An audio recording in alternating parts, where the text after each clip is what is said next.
हमारा 9th question, एक बार question को रीड करते हैं। ये भी मिनिमम स्टार्टिंग स्पीड के ऊपर ही है, सेंट्रीफ्यूगल पंप के। इसमें हम क्या है, जो मेन फॉर्मूला डिराइव किए थे हम उसको यूज करेंगे, ठीक है। एक बार क्वेश्चन को रीड करते हैं और साथ ही साथ अपनी गिवन वैल्यूज को भी लिखते हुए चलेंगे।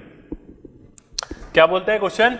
The diameter of an impeller of a centrifugal pump at inlet and outlet are 30 centimetre and 60 centimetre respectively, ठीक है।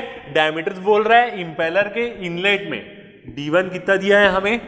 30 सेंटीमीटर, मतलब 0.30 मीटर। D2 कितना दिया है? 60 सेंटीमीटर, मतलब 0.60 मीटर, ठीक है। आगे देखते हैं क्या बोल रहा है। Respectively the velocity of the flow at outlet is 2.0 metre per second, ठीक है। वेलोसिटी ऑफ द फ्लो दिया है, वो भी आउटलेट में, मतलब VF2 दिया है कितना? 2.0 मीटर्स पर सेकेंड। आगे देखते हैं। And the vanes are set back. Set back का मतलब क्या होता है? वही बैकवर्ड कर्व्ड वेन्स को set back, bent back, curved back, सब ऐसे ही रहता है। At an angle of 45 degree, ठीक है। एट द आउटलेट बोला है, मतलब फाई हमारा कितना दिया है? 45 डिग्री हमें गिवन है, ठीक है। Determine the minimum starting speed of the pump if manometric efficiency 70%, ठीक है। अब हमें क्या दिया है? मैनोमेट्रिक एफिशिएंसी भी दिया है 75%, मतलब 0.75, ठीक है। तो अब हम क्या करेंगे? अपना फॉर्मूला यूज करेंगे, क्या? मिनिमम स्टार्टिंग स्पीड निकालने का, जो हम फॉर्मूला डिराइव किए हैं अपने थ्योरेटिकल में। वो क्या होता है? N is equal to 120 into manometric efficiency into BW2 into क्या रहता है? D2 divide by pi D2 square minus D1 square, ठीक है। यही होता है हमारा फॉर्मूला। बिल्कुल सही, यही वाला हमारा फॉर्मूला होता है। अब देखते हैं हमारे पास क्या क्या वैल्यू नहीं है। मैनोमेट्रिक एफिशिएंसी है, दोनों डायमीटर हैं, VW2 नहीं है हमारे पास, ठीक है। तो VW2 क्या करना पड़ेगा? हमें कैलकुलेट करना पड़ेगा। VW2 के लिए देखते हैं हमें क्या दो डाटा गिवन है। फाई और VF2 दिया है, U2 भी निकाल सकते हैं क्योंकि D1 D2 दिया है, ठीक है। तो चलिए एक काम करते हैं, सबसे पहले हम अपना VW2 निकाल लेते हैं, ठीक है। आउटलेट का वेलोसिटी ट्रायंगल बनाते हैं, क्योंकि सिर्फ आउटलेट की नीड पड़ेगी हमें। VR2, V2, VF2, VW2, और ये क्या हो जाएगा हमारा? U2, ठीक है। एंगल देखेंगे तो फाई दिया है हमें, यही वाला एंगल। तो क्या करते हैं? सिंपली हम tan से निकालते हैं। tan फाई लेते हैं, क्या हो जाएगा? परपेंडिकुलर बाई बेस, मतलब VF2 by U2 minus VW2, base ये वाला U2 माइनस VW2। अब हमें देखना है VW2 निकालना है हमें, ऊपर ले लेते हैं। U2 minus VW2 equal to क्या हो जाएगा? VF2 बाई tan फाई, ठीक है। हमें VW2 चाहिए,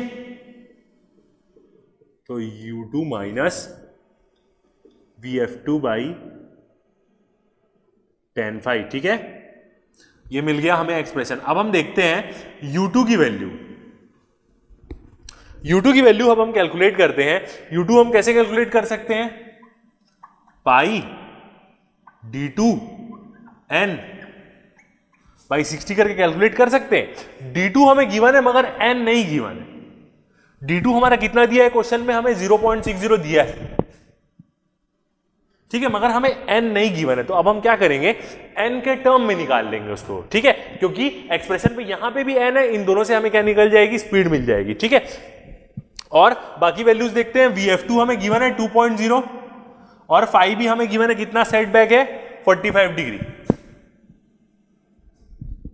तो सॉल्व करते हैं, देखते हैं हमारा VW2 कितना आता है।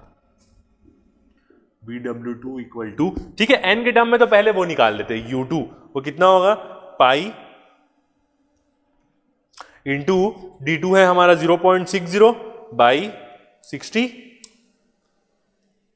0.0314, ओके, छोटी वैल्यू आई है 0.0314 n, ठीक है। n के टर्म में आएगा ये, माइनस ये वैल्यू देखते हैं हमारी कितनी है।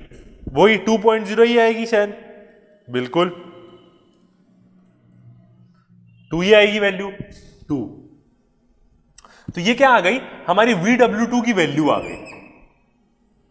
अब हम क्या करते हैं, इस VW2 की वैल्यू को जो n के टर्म में है इसको हम पुट कर देते हैं किसमें, अपने फॉर्मूले में। देखते हैं क्या आएगा, n यहां पे है ही 120, ठीक है, बाकी वैल्यूज भी डाल लेते हैं। मैनोमेट्रिक एफिशिएंसी कितनी दी है 75 इंटू, अब आएगा हमारा VW2 कितना निकाले हम 0.0314 n माइनस 2 इंटू D2, कितना है D2 हमारा 0.60 डिवाइड बाई क्या है पाई, D2 कितना है 0.60 का स्क्वायर माइनस D1 हमारा है 0.30 का स्क्वायर। ठीक है, तो अब हम क्या करते हैं, ये जो पूरी वैल्यूज है ये वैल्यूज तो सॉल्व हो जाएगी, बीच वाले ब्रैकेट वाली वैल्यू को वैसे ही छोड़ देते हैं। तो इन वैल्यूज को सॉल्व करके हम अपनी वैल्यू लिख लेते हैं 0.75 120 इंटू 0.05 इंटू 0.60 डिवाइड बाई पाई 0.60 का स्क्वायर माइनस 0.30 का स्क्वायर। देखते हैं ये पूरी वैल्यू करेंगे तो 63.66, थोड़ी सी वैल्यू। ओवरऑल एफिशिएंसी हमें कितनी दी गई है क्वेश्चन में, ठीक है यही चीज हम गलत लिख रहे हैं। ओवरऑल एफिशिएंसी हमें कितनी दी है क्वेश्चन में 70% दी है, कोई बात नहीं, यही यूज हो रही थी ओवरऑल एफिशिएंसी, इसके पहले तो हम यूज ही नहीं किए 70%, ठीक है, और कहाँ यूज किए हम, तो यहीं पे ठीक कर लेते हैं, यहीं पे जरूरत थी 0.70। अब देखते हैं हम ओवरऑल एफिशिएंसी चेंज करते हैं 0.70, अब आएगा हमारा सही। तो n कितना आएगा, n इक्वल टू देखते हैं एक्सप्रेशन 59.41 ब्रैकेट में 0.0314 n माइनस 2, ठीक है, अंदर मल्टीप्लाई कर देते हैं 59.41 इंटू 0.0314, ये आएगा 1.865 n माइनस, अब हम करते हैं इसमें 59.41 में 2 का मल्टीप्लाई 118.82, ठीक है। अब हम क्या करते हैं, n वाला देखते हैं, n वाला कौन सा है, इसको इधर ले आते हैं, प्लस कर देते हैं, इसको इधर ले चलते हैं 118.82 1.865 n माइनस ये वाला जो n है इधर आके क्या हो जाएगा माइनस n हो जाएगा, ठीक है। तो क्या होगा 118.82, ठीक है, 1 से 1 जाएगा, कितना बचेगा 0.865 n, ठीक है, n है। अब n को कैलकुलेट कर सकते हैं हम सिंपली 118.82 डिवाइड बाई, इसको नीचे डिवाइड भेज देंगे 0.865, तो n हमारा आ जाएगा, आंसर देखते हैं सही आ रहा है कि नहीं, कितना आ रहा है हमारा आंसर, बिल्कुल सही, n आ जाएगा हमारा